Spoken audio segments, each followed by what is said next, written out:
After Lando Norris clinched his first F1 title at the Abu Dhabi Grand Prix on Sunday, here's a look at some of the key moments that helped decide the championship fight. Defending champion Max Verstappen won the Abu Dhabi from pole, but Norris held his nerve to finish third. Having entered the race with a 12-point lead, Verstappen, Norris did enough to beat Verstappen by 2 points overall in the standings and to finish 13 points ahead of McLaren teammate Oscar Piastri, who placed second in the race. The very first race of the season, Australia, had a split-second moment in the rain where an outsized impact on the standing. As rain fell, both Norris and Piastri slipped off of the track. Norris held the slide and continued to victory in Melbourne, while Piastri span out and trailed in ninth in front of his home crowd. That meant an immediate 23-point swing in favour of Norris. It also helped Verstappen secure second, and his points tally later on. Lewis Hamilton was 10th in a result which paved the way for his disappointing season with Ferrari.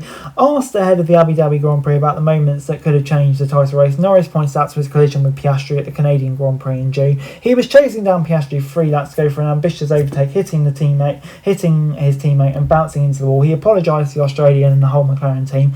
Other notable mistakes included his crash in Saudi qualifying and rear engine failure at the Dutch Grand Prix. But for Verstappen, he surged back into the title fight in the second half of the season. It coincided with the earthquake at Red Bull, where long-term team principal Christian Horner was ousted after the British Grand Prix.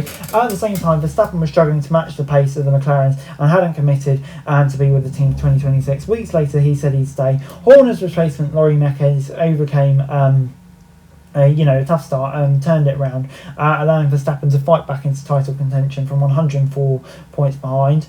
McLaren's papaya rules started with a simple statement, let them race, but swiftly got more complicated. Rules and precedents were negotiated over a team radio, most notoriously at the Italian Grand Prix when Piastri was asked to give up a place to Norris, who had a slow pit stop, with Piastri indicating he thought a slow stop was just part of racing. McLaren also had to step in with unspecified consequences 2 races later when Norris and Piastri made contact in Singapore.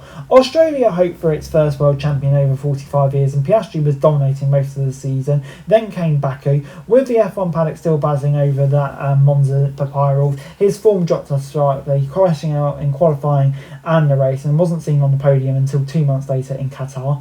And then finally, Verstappen being out of contention before Abu Dhabi if it wasn't for 2 costly blunders. Firstly, that setup error in Las Vegas leading to the disqualification with both cars running too low, and the following week it was that awful call not to pit when the rest of the field did. And if it hadn't gone well for them in the final race, God knows the discussions we'd be having at the minute, but luckily for them it did just about. Anyway guys, that's it for this video. Thanks very much for watching. Remember to like, share and subscribe. Follow us on our socials, link in the description below for daily F1 news, meme and content. Subscribe to our other channels on screen right now, that'd be greatly appreciated. Thanks very much for watching. Peace out.